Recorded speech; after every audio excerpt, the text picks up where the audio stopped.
that thing in there. So welcome to Silver Tent TV and take 2 of our Silver Tent Stories from the Womb show, which came about after a post I put in the Silver Tent asking people to share whether they knew anything about the journeys that they'd had when they were in their mother's womb.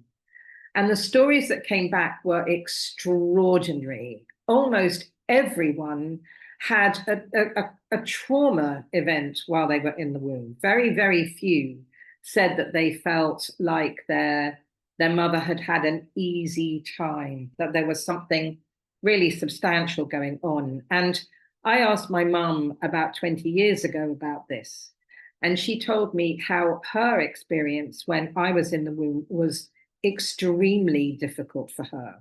My dad was a difficult man to be around. He was very silent. He was very in himself. He didn't communicate terribly well. And he was not good with money.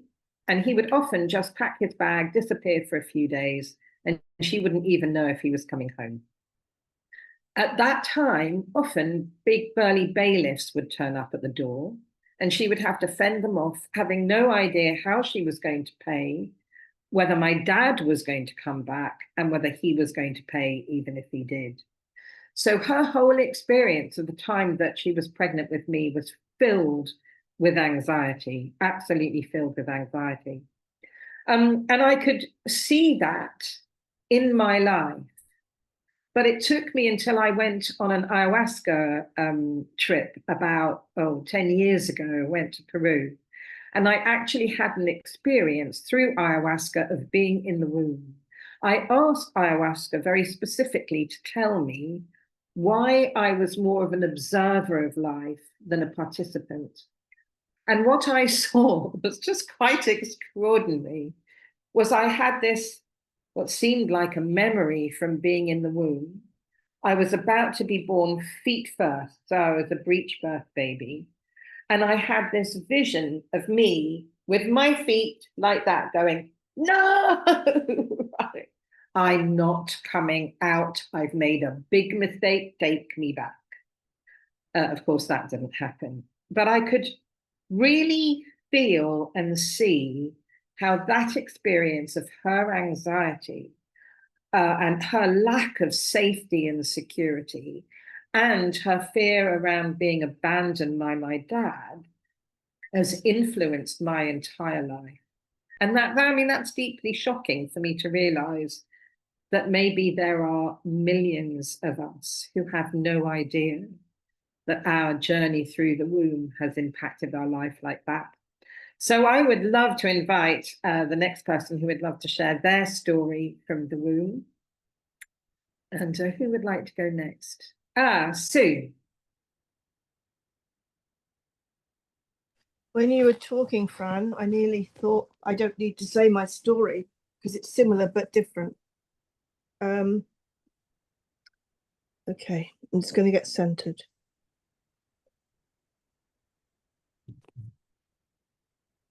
Okay, so my dad was 27 years older than my mum. He was already married. He was born the same month and the same year as my maternal grandfather. My maternal grandfather exiled my mum. He wouldn't have anything to do with her. And she found herself living in a rented space in Harrogate with a man she loved deeply, who she didn't know was married. 4 months before I was due to pop out, I think they split up. And she went to live with my great-grandmother. And I was born in 1958 at 28 weeks, upside down with a cord around my neck, £3, 12 ounces. Now, that's why there was a similarity in the story. He used to be a gambler, and she used to work in a casino in the evenings. And their money situation was dire. And she said that she used to often just have potatoes for supper with butter because she couldn't afford anything else. And I came out at a low birth weight. I couldn't wait to get out. So the difference with you wanted to stay in. I couldn't wait to get out. I think I pressed the eject button myself at 28 weeks. I really didn't want to be in there. It felt toxic. It felt unsafe. And this is so timely. My spirit got me onto this call today because only Friday I did a family constellation with a different group to the one that I'm usually in. And I did a forgiveness thing with my mother. It's only taken me 67 years. And I had to hold the facilitator's hand throughout the entire thing. She came up to me like, well, sort of like, you know, she was like less than my distance from my hips to my knees. Do you know what I mean? She really was there.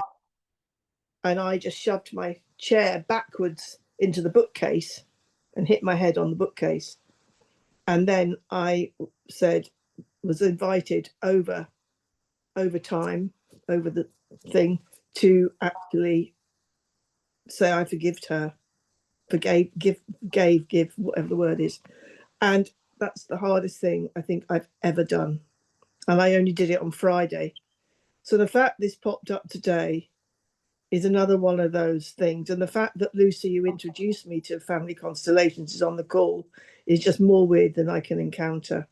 So yes, there's loads of impacts in my life. And if we do another one, I'll go into the next few years. But you wanted the womb thing, so I'll stop there.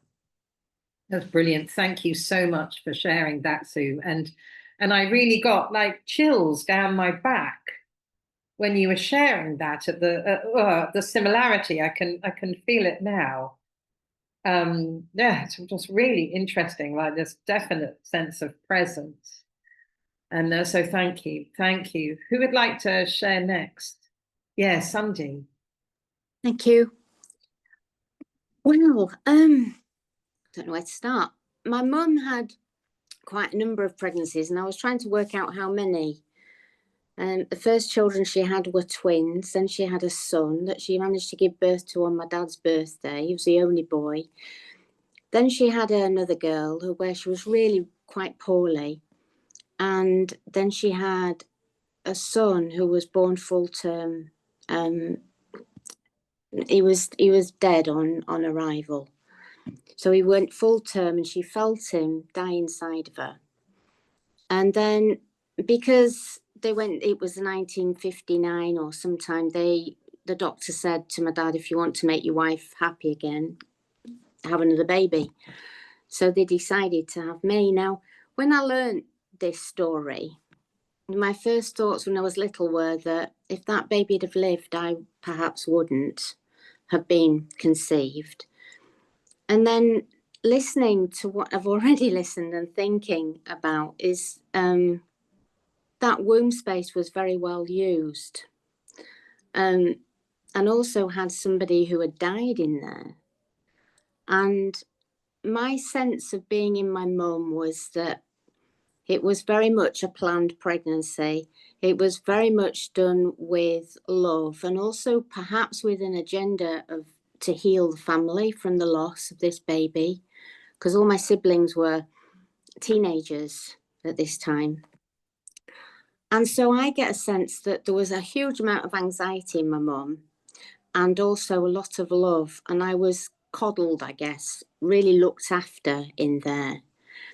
So much so that I had a planned cesarean. So not only did I have to not fight myself way out of the tube, I was lifted out, which I think can be quite traumatic in itself. But I have a sense that the absolute care was taken around me and this woman who was having this baby after having a baby that had died in her.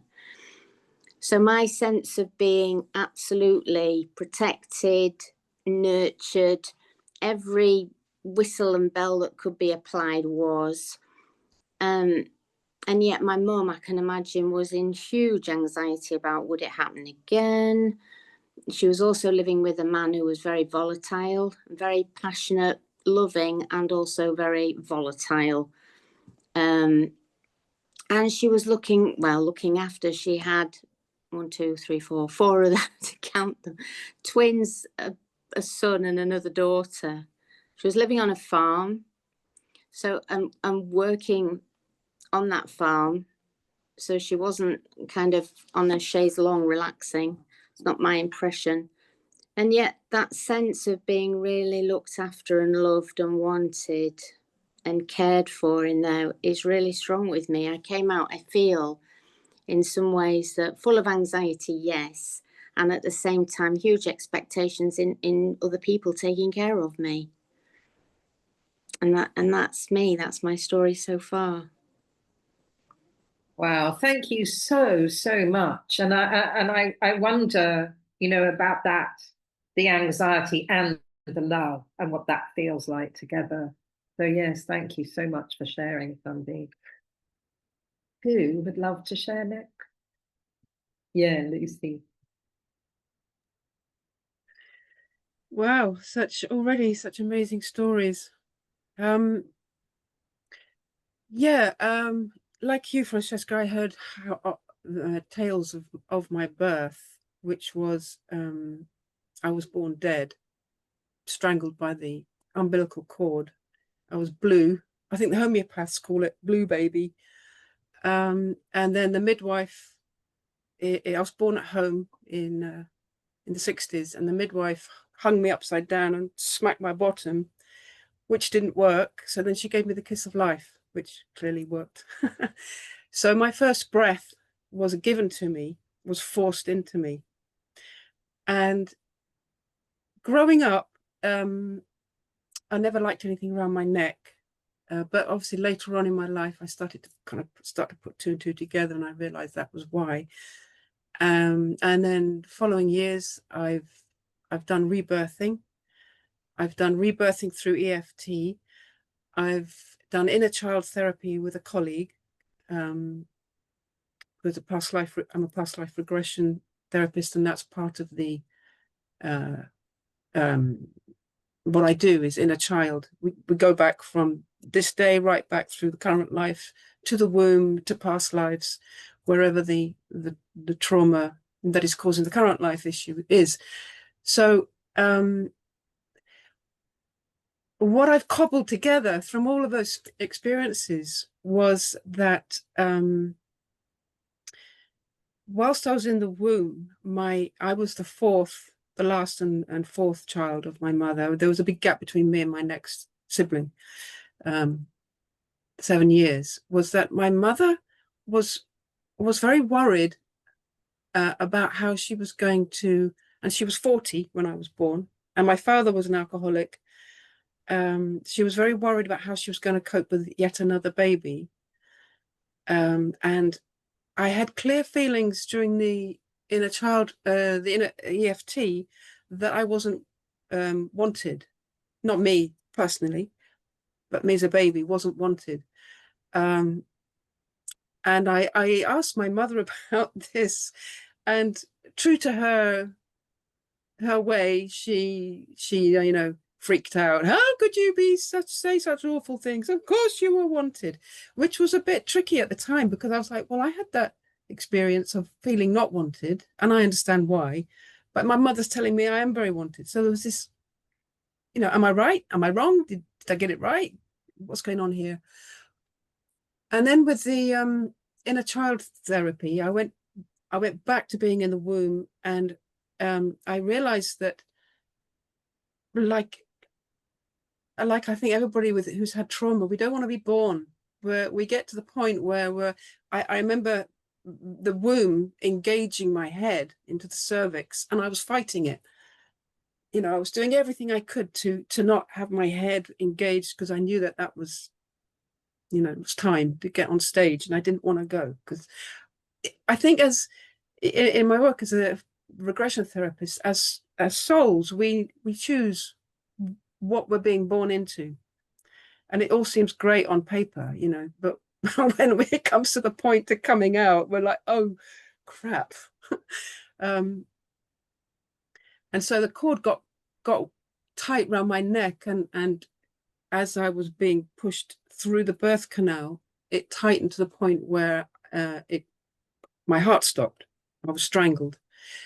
And I remember thinking, as I was coming through the birth canal, like, oh, you fucked up already. You're not even out there. You're fucked up already. Excuse my language. And also what came to me during that, the inner child therapy, was that when the baby's crowns, meaning it's this part of the head meets the air, there is like an ignition spark. Like it's like, I don't know, I call it the God spark for some reason. It's like an ignition start in the life outside of the womb. But I didn't, and that's what causes the first in-breath, which is a completely different kind of operating system from being in the womb, obviously, you know, because everything comes through the umbilical cord. And when you get out, you've got to start taking air in. And I didn't get that ignition because I was dead, couldn't do anything. So that was the breath was given to me. Now, the reason I did all these therapies was because I was trying to understand what those experiences had caused for me in this current life, which was, you know, a feeling that I have to struggle all the time. So there was struggle for breath. There was the initial violence of being hit. I realized, I found out later, caused a spirit detachment of a fighter, a street fighter. So he had attached himself to me my whole life until in my training, regression training, that was sent into the light. And just this sense of, like, a deep sense of failure, which came, I think, from the struggle not to be born, and then the subsequent strangulation, but also this underlying sense in my family that I'm very different. I'm not part of the family, and this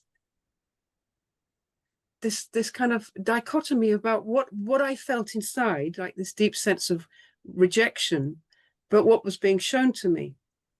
And it's all started to kind of piece together now, that this is many people, many souls who come with a difficult life ahead of them often don't want to be born when it comes to the point, you know. It's like, no. And I think that the whole womb story is also part of the life story. It starts from the moment of not so much conception, because the soul doesn't actually come into the fetus till some months. It goes in and out. This is according to between life testimonials, in and out. So but when I think the soul is fully in the body, that journey, that womb story, that womb journey is also part of the life story. And I think if I remember well, I remember reading that there's been a lot of research done that is pointing to the fact that fetuses do feel everything that goes on with the mother, her thoughts, her emotions, not so much the fleeting ones, but the habitual, the constant emotions and thoughts, and the fetus takes it on as their own. So yeah, I think that's me. Thank you. That's amazing, Lucy. Thank you so much for that. Thank you. I think I disappeared for a while then, but I don't know whether it was obvious. So I don't know what's going on here, but let's see if we can get through everybody. So thank you.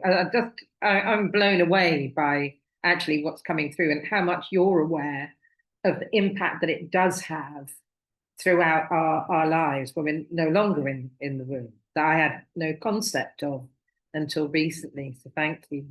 Who would love to go next? Yeah, Jackie.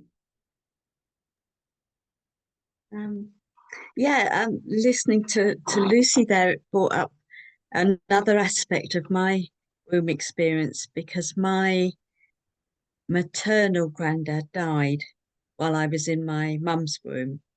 So she would have gone through all the emotions, especially sadness and the guilt, because it was the winter, that long cold winter, 62, 63, not sure which way, but anyway, she couldn't get up to see him and he was poorly.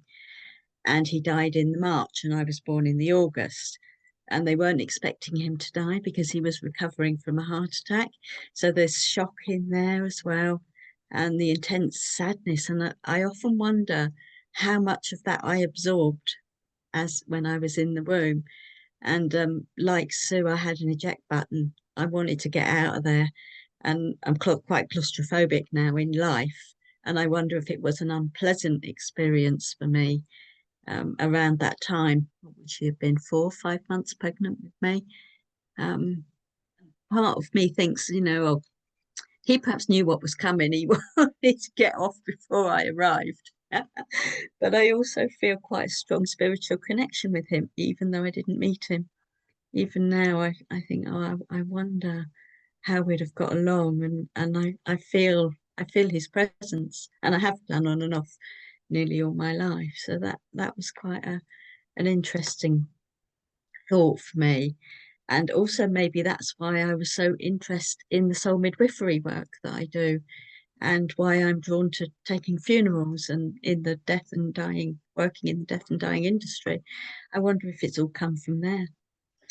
I haven't got the answers, but I'm still working on it. Maybe I'll get some regression therapy at some point. But yeah, that's my story. That's me. Wow. Thank you so much, Jackie. And also my nan died, my maternal nan died while I was expecting my first child. Bit of an ancestral thing going on as well, I think, with that. Wow. Yeah, about the same time, 4 or 5 months. Yeah. Thank you. Thank you. It's so extraordinary to think, like, how come we didn't know that it was going to impact us? Like, how come? It's here, when we listen to these stories, it kind of seems really obvious that we would be so powerfully impacted. Who would like to go next? Shall I go? Yes, Grace. Grace, you're very quiet for me on your audio. So yeah, thank you. I'll turn the sound up. Is that better? Is that better? A little bit. Can everybody else hear? No? Yes? I think that's fine. Yeah. Okay, so mine's a bit discombobulated, so bear with me. The pieces will join up. I knew nothing about my birth or my parents until I was in my 30s. And I grew up with 3 women who the story was that my mother, 1946, just post-war, my mother had me illegitimately in Catholic part of Belfast. It wasn't a good beginning, but so it was supposed to be a temporary arrangement, but like I stayed there until I got married at 21, coming up to 22. So I didn't really know much. They didn't know much. But when I was married, I had married my first husband. I need to tell you this to get to the womb experience, and you'll see why it matters. My husband that I married, his mother had grown up in a children's home because his grandmother had died young, and his mother and siblings grew up in a children's home. And so I didn't know anything about that. One day I had a phone call when I was coming up to 34, and I picked the phone up, and this woman said, could I speak to Grace Murphy? And I said, speaking. It was kind of May and it was sunny and I was feeling all jolly, and I just said, speaking. And she said, you won't know who this is. And immediately, I think I might have told you this before, Francesca, I might have shared this with you. The hair all stood up on my arms and the back of my neck. And it was like I'd been electrified. And I said, it's Nancy. And I knew my birth mother's name was Nancy. And I'd never seen the woman. Well, not consciously. I had been left at about 5 weeks old, coming up to 6 weeks. And so, and it was before the Days of Adoption Act or anything, you know, just post-war. So, and it was her. And there was dead silence on the phone. And then she said, how did you know? And I thought, well, I didn't used to think in swear words in those days, but it was a kind of a fuck, I don't know how I knew. And it kind of was the start of a journey, because it was just such a mystery that set me on a digging into prenatal, perinatal, because it had to be a prenatal or perinatal memory of her voice. So that's kind of what started me on my kind of womb journey. So I'm trying to keep this short because I'm writing a memoir at the moment.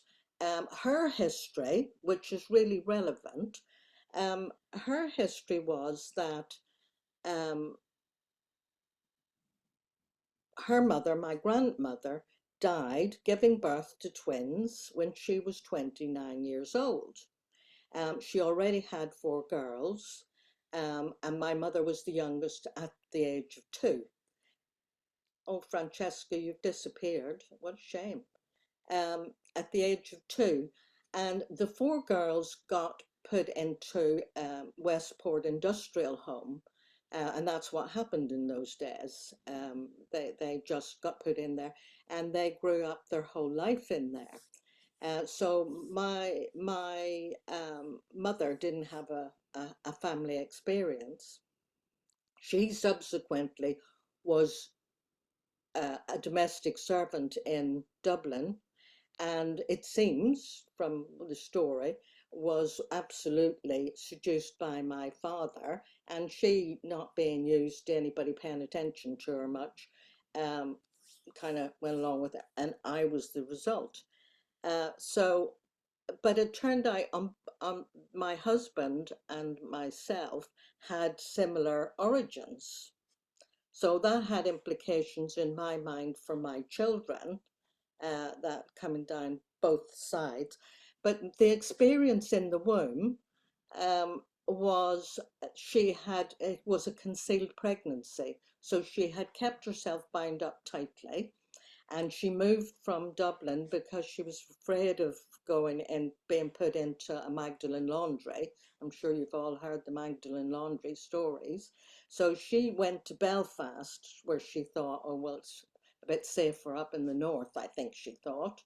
And so she got a post as a servant with a doctor and his wife and 2 sons.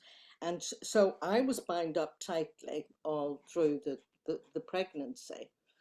And of course, like, there was no way she could keep it going.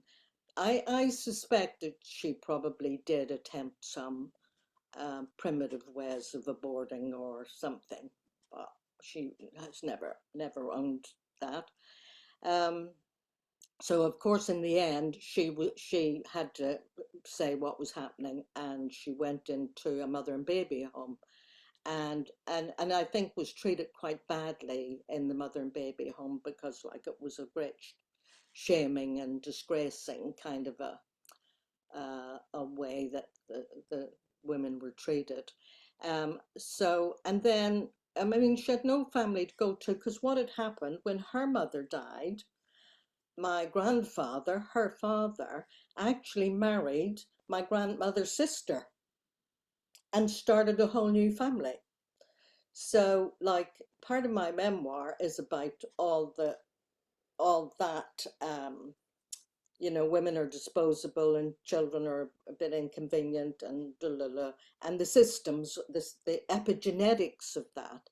So because of that womb experience, I I put myself in the way of a lot of personal therapy, and I studied prenatal and perinatal psychology in the west of Ireland. It cost me an arm and a leg. It was a year-long course, and then I studied with Bruce Lipton and various other bods as well, because I really needed to get down to a cellular level, because I had taken in beliefs like I must not be seen, I mustn't be heard, it's dangerous if I'm seen and heard. So actually, even in the work that I do, like this was like a womb where my therapy room where I saw people, and I stopped doing that when I got to 70.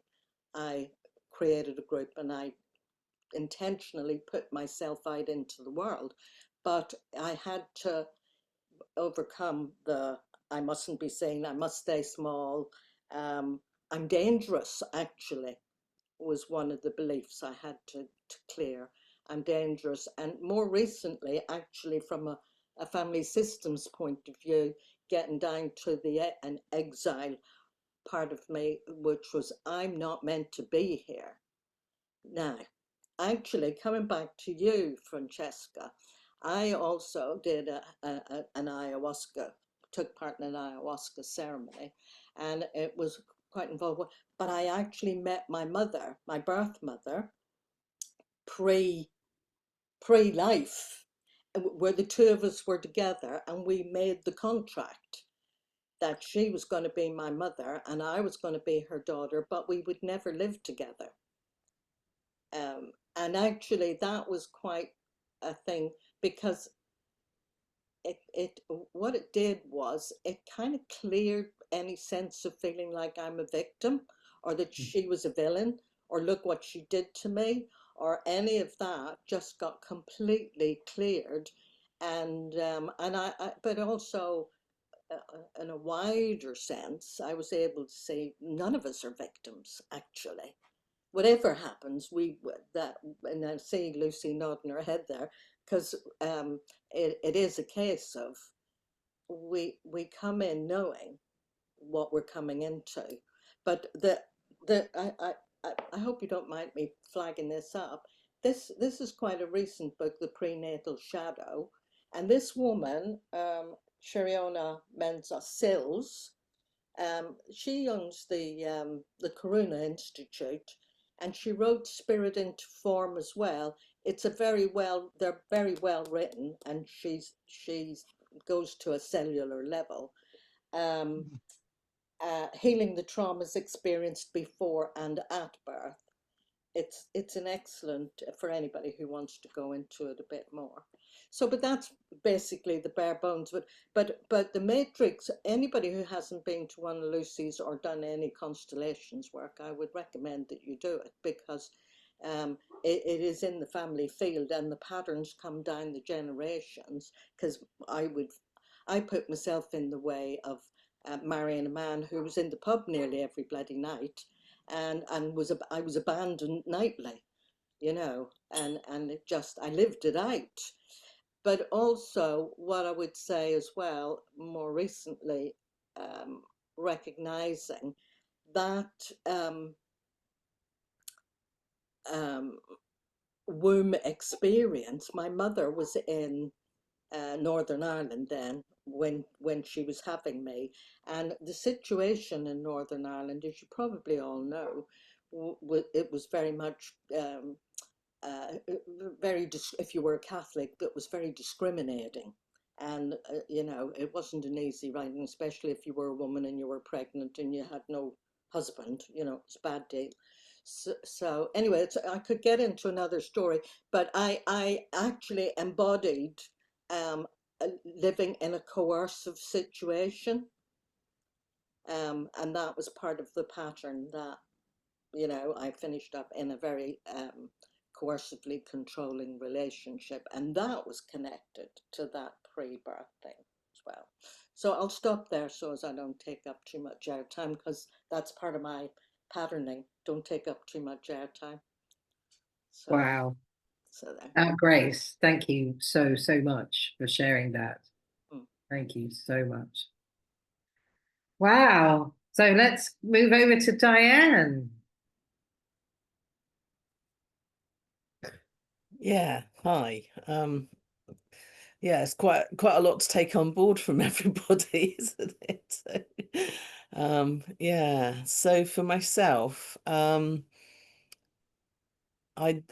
can't remember how old I was. I don't know if I was in my 20s or my 30s when I was chatting with my mum one day, and she was saying that when she was expecting me, she was about 8.5 months pregnant. She was scrubbing floors in the new house. So to explain the situation, my mum and dad, when they got married, lived with my paternal grandfather, and they stayed there. And my older brother, was born at the time they were living with my grandfather. And then they'd decided to buy a house, and it wasn't the easiest thing to do at the end of the 50s. My dad was self-employed and, trying to get mortgages and all that stuff, it was all a bit tricky. So there was all that stuff going on, which is interesting to do with money, because as some of you know, with me, finances is an issue that I've had. That's one of the things that I've worked with.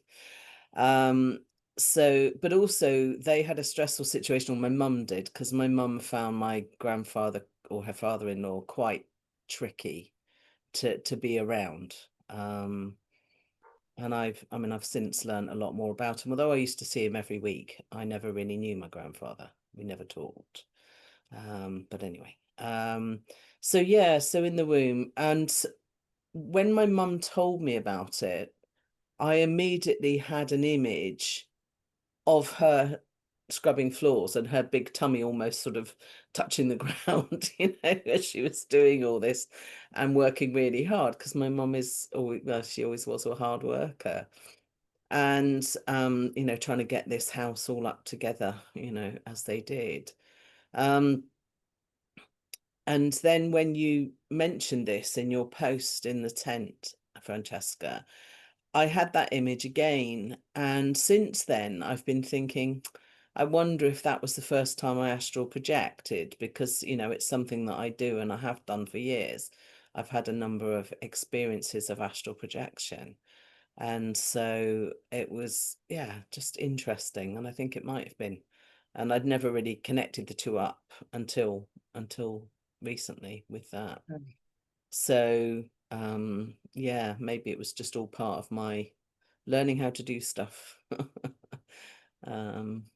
as it is. But yeah, that's my simple story. I'll keep it at that, because, but as I say, I think there are echoes that have come through my life from that experience.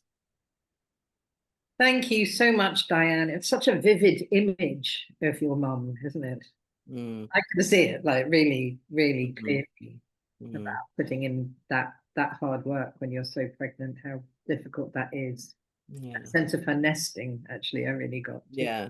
Yeah, the extreme nesting behavior. Getting the house ready. Exactly. Wow. Thank you. Well, what an extraordinary experience to listen to everybody's stories. And thank you so much to all of you for sharing so deeply. And, my suggestion to all of you watching this is, if you want to share your experience, what you know about your journey through the womb, then share it in the comments below.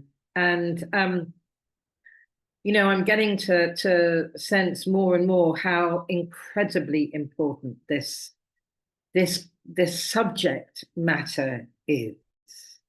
And if we can help any younger women actually have an awareness of this before they get pregnant, then maybe that will help a lot of babies being born not have so much trauma. But we'll explore that, because I know that we have to finish now. So thank you to everybody. Let's have another one of these soon.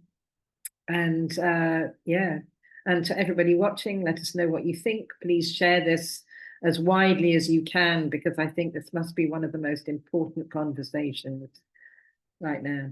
So thank you to all of you.